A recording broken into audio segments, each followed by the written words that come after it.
Okay, in this video we'll see the difference between CS amplifier and differential amplifiers, and let us try to understand, okay, what are the ideal things we have assumed for differential amplifiers, and if there are some non-ideal characteristics. Okay, let us have a look at all such stuff. So CS amplifier, we know that it will going to have, of course, it will going to accept only the single-ended input voltages, and to ensure that the AC signal is, sorry, the DC signal is not coupled to this, we're going to have a coupling capacitor, and of course we're going to have R1, R2 as the biasing resistors. The V0 is taken here. We're going to have VDD. This is ground. This is the in-main transistor.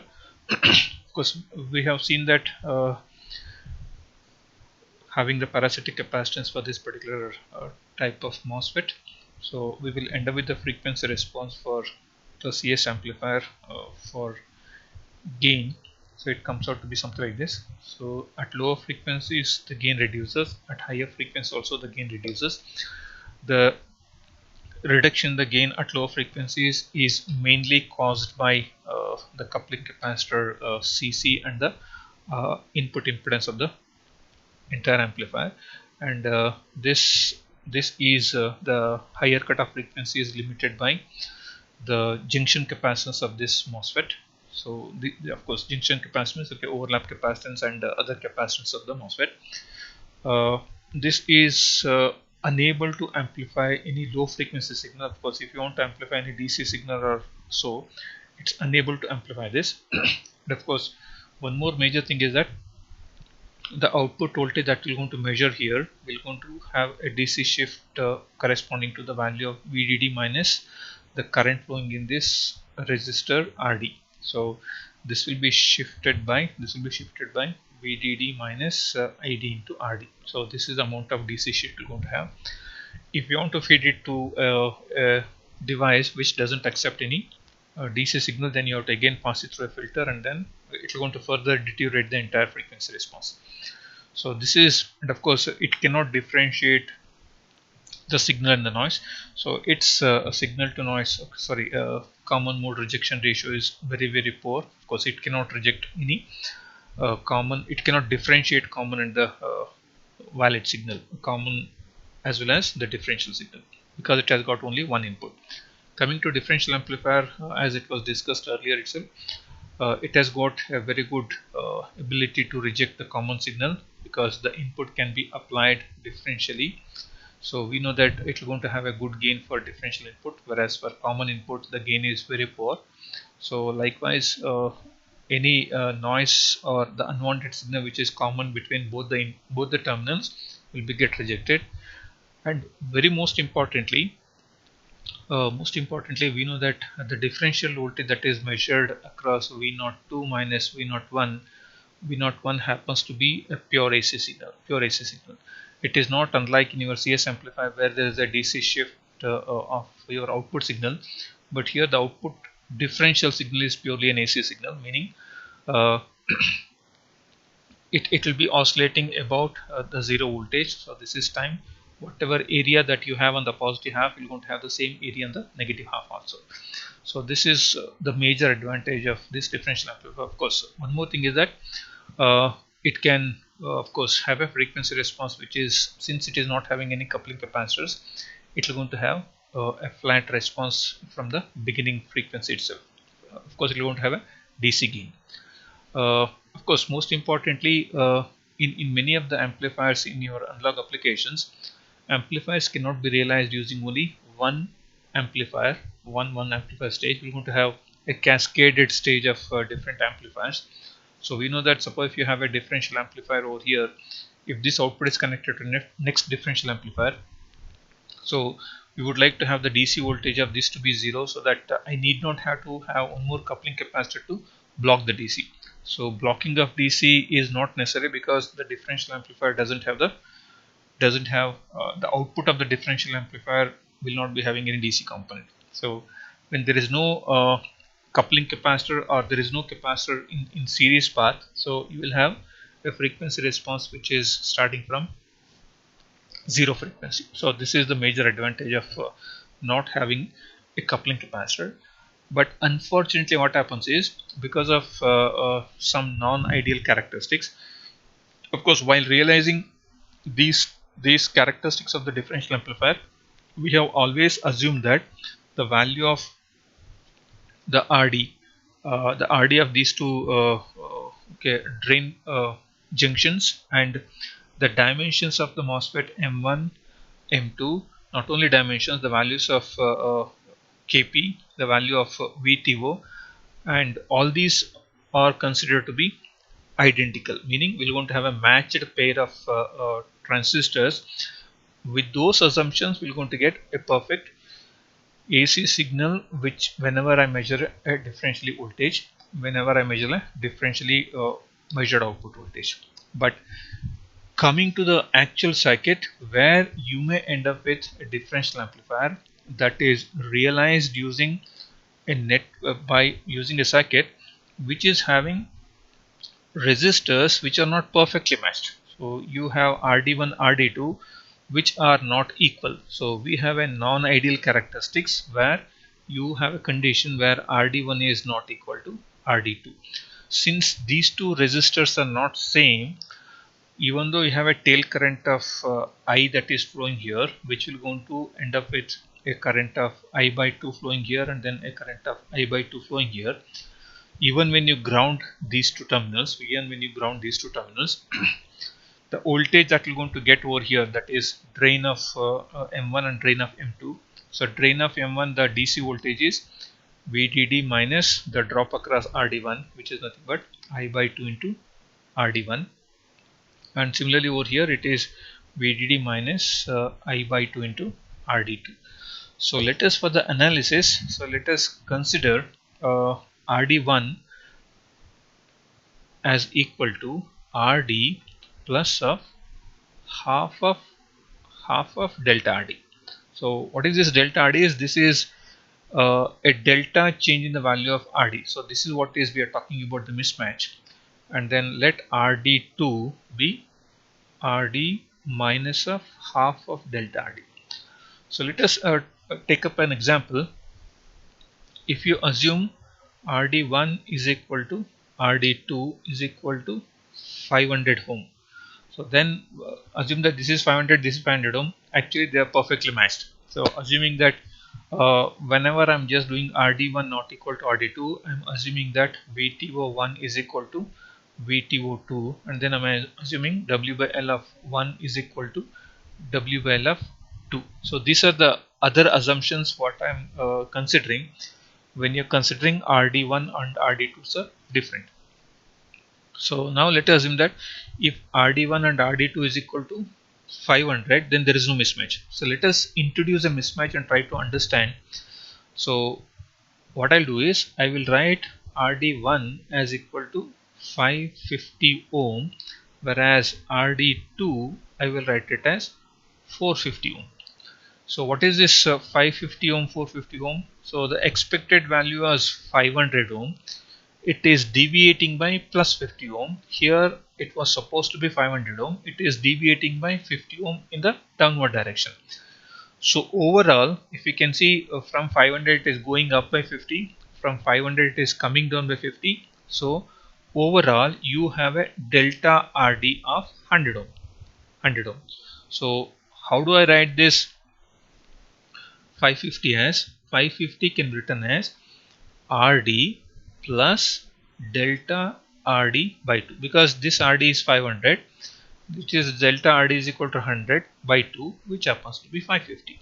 Similarly, I can write RD2, this is RD2, can be written as RD minus of delta RD by 2. So what is RD? It is 500 minus 100 by 2. So this will become 450 ohm. So if there is a mismatch in the resistor RD1, RD2, we are assuming that let the mismatch be of this type. If the mismatch is of this type, can I write what is VD1? Okay, let me substitute what is RD1 and RD2. So by substituting RD1 as this and RD2 as this, I can write it as VD1 is equal to VDD minus I by 2. What is RD1? It is RD plus half of delta RD. VD2 is VDD minus I by 2 RD minus half of delta RD. Half of delta RD. So this is exactly like, okay, instead of writing it as 550 ohm, instead of writing it as 550 ohm and writing it as 450 ohm, I'm writing it as 50 plus half into 100, 50 minus half into 100, sorry, not 50, 500 minus half into 100, it is 500 plus half into 100. So we are dividing equally the errors. So the overall error is delta RD. Now, if this is VD1 and VD2, so let me define a parameter which is called as VD2 minus VD1. So VD2 minus VD1 is actually the difference between the DC voltages. If these two are purely RD, suppose if this RD1 is equal to RD2, then what would have been VD2 minus VD1? This would have been 0, provided if and only if RD1 is equal to RD2. We say sorry, whenever you ground this, you have same DC voltages at both the drains. If you measure a differential voltage, that is VD2 minus VD1, you will end up with 0. Meaning, suppose with this condition, if you apply some AC signal, when you measure the differential output voltage, the type of waveform you'll get is, you're going to get the output voltage will be swinging across 0, because there is no mismatch. If at all, if you are measuring a differential output voltage, suppose if you measure here only, what you'll get is, it will be shifted by VDD minus ID into sorry ID1 into RD. So you're going to have some that shifted one. Here also you're going to have the same amount of shifting, but it will be in the reverse phase with respect to, of course it is in phase with this, whereas it is out of phase with these two each other. So what I'm trying to say here is, so let us, of course this was equal to 0 when RD1 was equal to RD2. Now since I have RD1 and RD2s are different, which is given by this expression, upon solving, of course VDD will go with this VDD, and of course this RD will cancel with this RD because both are of same sign. You can see this is plus, this is minus, they'll go to, of course it will become I by 2 delta RD. You can see whatever mismatch you have in the resistor will result in some output voltage across the differential output, that is known as output offset voltage. So whatever VD2 minus VD1 you will get with the inputs grounded. So this is okay, let me write inputs are grounded, because I'm going to have two inputs are grounded. If both the inputs are grounded, if you measure the voltage differentially, if it is non-zero, I will say there is an offset voltage. There is an output offset voltage. So provided inputs are to be grounded, you ground these two, measure what is V02 minus V01.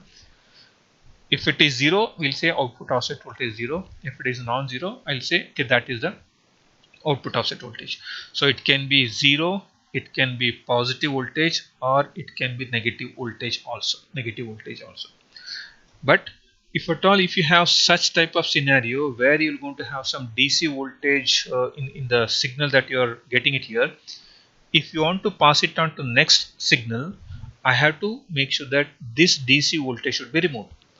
The moment, if you want to remove the DC voltage, what you have to do is you have to put a capacitor. You have to put a coupling capacitor so that it blocks the DC, so that it makes it about zero.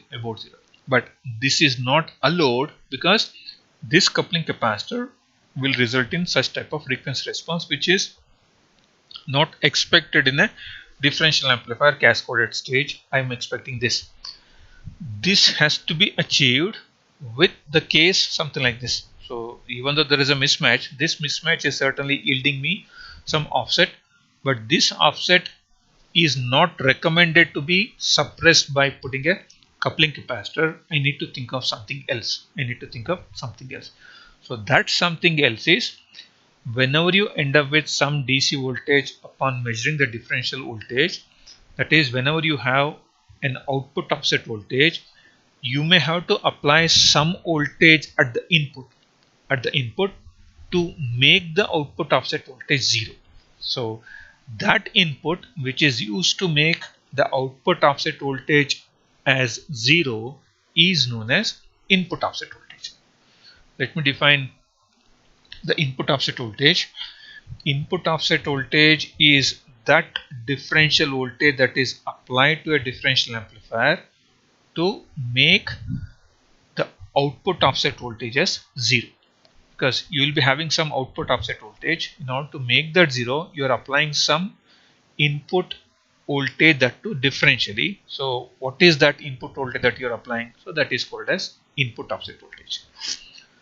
Okay, because we have the output offset voltage VD2 minus VD1 as equal to, of course, let me write this as V0.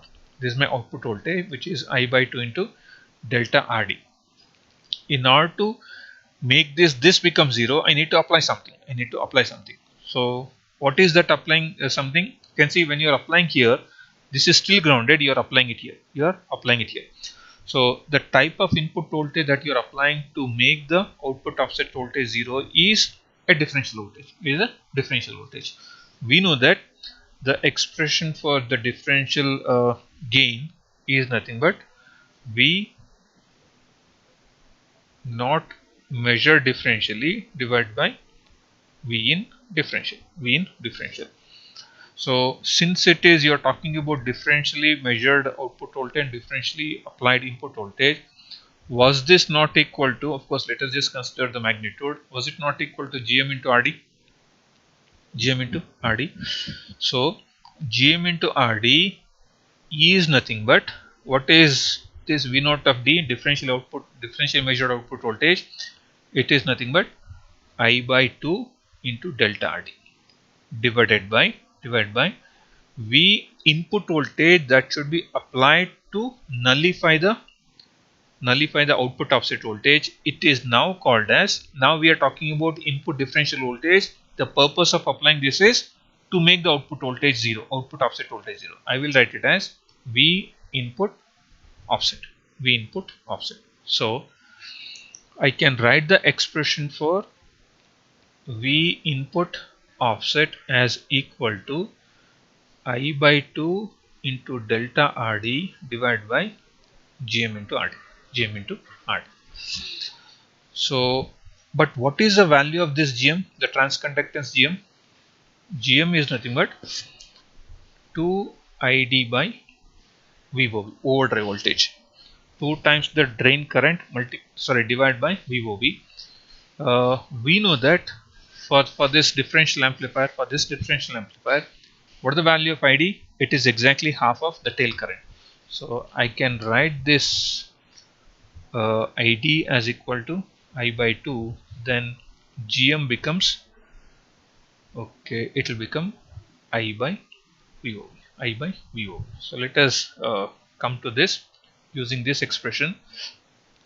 So it is I by 2 into delta RD. This GM is nothing but I by VOB multiplied by RD. This I will go with this. You will end up with, because this VOB will come up there. So you will finally end up with V input offset voltage is given by VOV by 2 delta RD by RD. This will be the input offset voltage that need to be applied to overcome the output offset voltage, if at all, if it is there. So why you are getting the output offset voltage? You are getting the output offset voltage. You are getting the output offset voltage because there is a mismatch in the value of RD. Suppose if this delta RD is equal to 0, assume that both the transistors have same resistance of RD and RD, so then this delta RD becomes 0, then your input offset voltage is naturally 0, because when there is no output offset voltage, there is nothing to apply. So what we'll do is, we'll do a simulation and try to understand. Let me just go here. You can see now I have, okay, let me make this equal to 0 here. So we have, okay, let me make this equal to, okay, 150. So we are assuming that there is no mismatch in the value of W bells. It is now again 150 U. So we have two transistors with 150 as, sorry, 15 as a W bell ratio. We are considering it as 500. For these specifications, okay, let us try to find out how much is the value of, okay, let me do dot tran with this, sorry, not dot tran, dot op. If I do this and then run, okay, I will get this. Okay, here I'm unable to get the VD sat and all those stuff. Let me try to find out how much is the overdrive voltage, how much is the what is that, offset voltage, all those things. Before we find out offset voltage, okay, let me just find out what is the offset voltage. So where is, how do I do the offset voltage? Of course, one way of measuring the output offset voltage here itself, just note what is VO1 and VO2. Can you see this VO2 and VO1? So they're exactly, where is this? Okay, it is 0.65. This is 0.65 VO1. This is also 0.65. Meaning the voltage at this point is voltage at VD1 is 650 millivolt. Here, of course, that's what is seen here. Can you see it is 0.65 V02? That is here. This is also 0.65. So actually speaking, this is equal to this. So when you're measuring it differentially, you are supposed to get a differential voltage as 0. So what I'll do, I'll go here. I'll just do the transient analysis. If I see the waveforms, see here, this is my DC voltage, single-ended. You can see 650 millivolt. This is also single-ended. This is also 650 millivolt. They are overlapping. I'll measure the differential. You can see this is purely AC signal. Can you see it is, sorry, it's purely 0 volt. This is what is 0 volt here. What I'll do, I'll apply some sine wave of some frequency, maybe 100 millivolt, and make it as 10 kilohertz. If I do this, if you can see there, the output voltage of V01, V02 are DC shifted, whereas the differentially measured output voltage is purely AC. So what do you mean by AC is, you can see this is exactly oscillating around 0. Maybe you can just split it into different panes also. Let me put this here. You can clearly observe this is starting from 0, it is going up to some value, and it is going below negative. If you carefully observe this V02 and V01, they are always above 0, which is oscillating around 650 millivolt. It is going above 650 and it is coming. You can see the entire voltage is positive. That's what we discussed here. The voltage at this point, will be having some DC shift as I mentioned here. But when you're measuring the differential voltage, it's a pure AC signal. That's what is seen here. You can see this is pure AC because it is differential. So let us introduce some error. Okay, let us introduce an error of 10%. So 10% on either side means it will be 20% overall. I'll make it 550 and I will make this 450. The overall difference is 100, so that there's a 100 by 500 happens to be okay. How much I'm going to have? It will be 20%. It will be 20% because 10% corresponds to 50. So it's going to have 100 means it will be 20% of the error. Suppose if you run it and see, it is interesting to see that the output voltage is not oscillating around 0. It is having some DC shift, meaning this is not a pure AC signal. So that's what we had the difficulty. What is that? Let me show here. When there is a mismatch in the RD1 and RD2 values, when there is a mismatch between RD1 and RD2, this will not be oscillating at 0, what will happen is this will shift above 0 or this will go below 0. Of course, if this is 0, assume that if this is 0, instead of oscillating exactly at 0, it will oscillate somewhere. Can you see now this is shifted down? So looking at this, it can be clearly seen that this is slightly going above. This is slightly going above, meaning whatever shift you have, the shift has gone above. Now you have a positive offset voltage. So how to measure the positive offset voltage? It is always better you don't apply any signal here. You don't apply any signal, just make this is none. You're not applying any DC voltage. You simply ground both of them. When I ground both of them, and if I measure the differential voltage, whatever differential voltage I'll get, that is called as offset voltage. So I will run it now. You can see now this is my offset voltage, V02 minus V01. You can see now the offset voltage is, this is output offset voltage, meaning let me just go back here. Output offset voltage is that positive voltage, negative voltage when the inputs are grounded. Just go back to this simulation and try to see, are the inputs grounded? You can see this is also made 0. First let me make it 0, and then this is already grounded. If you run it and measure this differential voltage, I'm getting this as 50 millivolt. So my output offset voltage is 50 millivolt. So output offset voltage is equal to 50 millivolt. What is the condition? How do you measure it?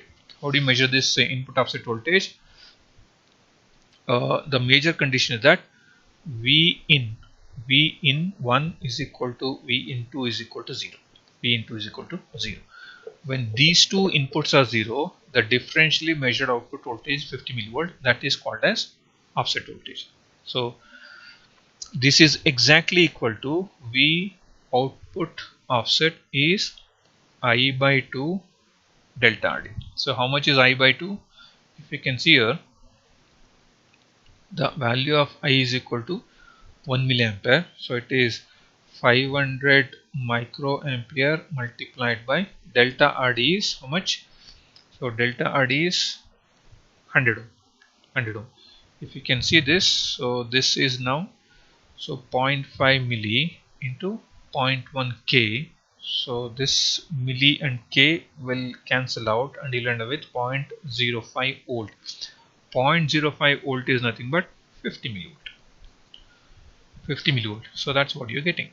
Can you see here? This is 50 millivolt. This is what is known as output offset voltage. So to overcome this output offset voltage, I need to apply some input offset voltage. I'll be applying this. Let me just rename it as, okay, this is input offset. Oh, it is V of input offset voltage. This is the input offset voltage that I should apply so that my V02 minus V01 will reduce.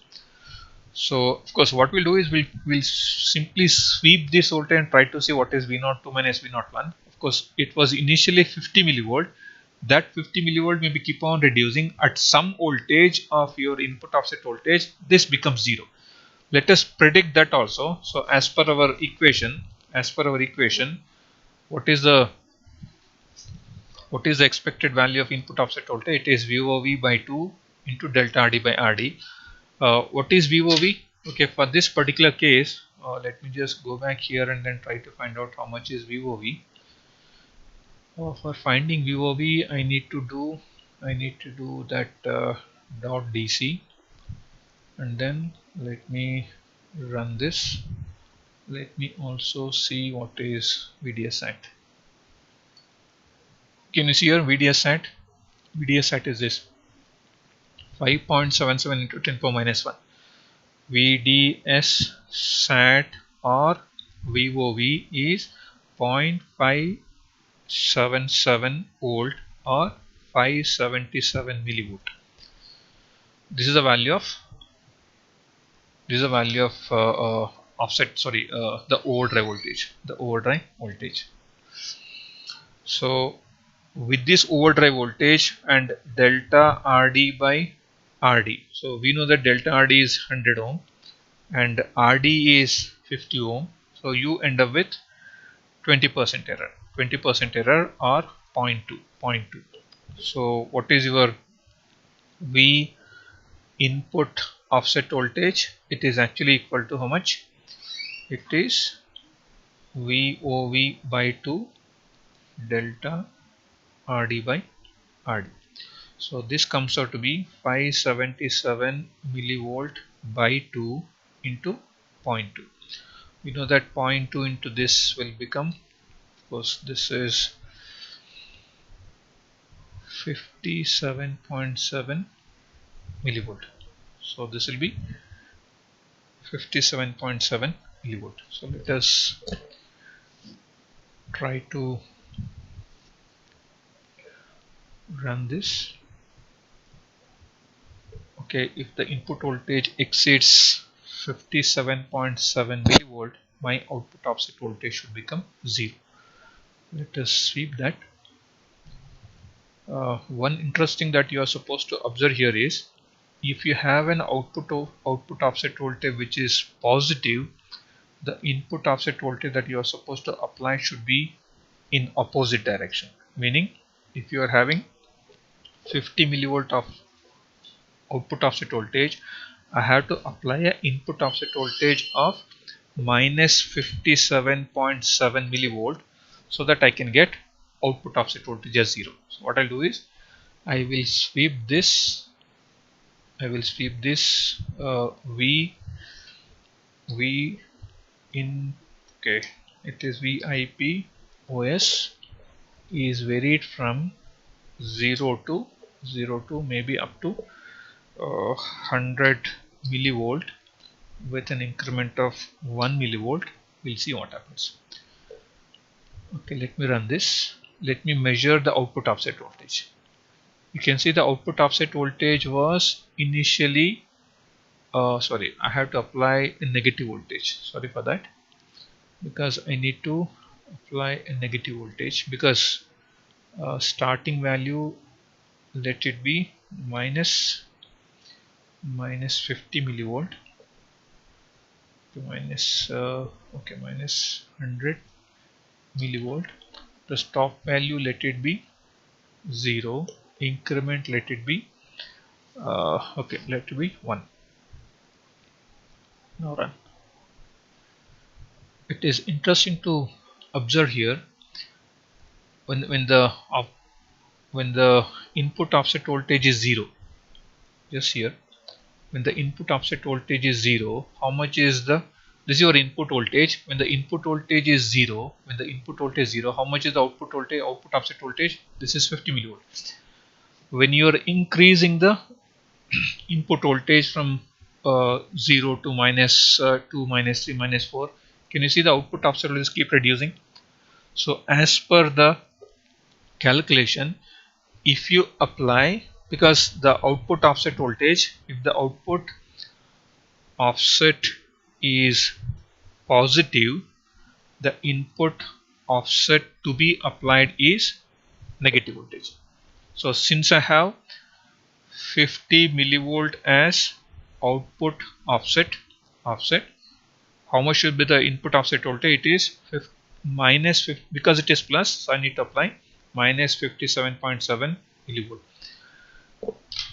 Now if you see here, can you see, if I'm just keep increasing this, just have a look at whenever this becomes minus 57.7, have a look at your output voltage. Output voltage will be almost 0. Can you see here, this is minus 57 something. Just have a look at this. So whenever this becomes minus 57, the output voltage is 0. Can you see it's almost 0 there? It's like, okay, microvolt. It's almost microvolt. So if you apply this much amount of voltage at the input in the opposite direction to that of the output offset voltage, you'll get the output offset voltage as 0. So instead of sweeping it, what I'll do is I'll go back to this circuit. I will take out this and then make it transient, and I'll make it equal to minus 57.7 milli.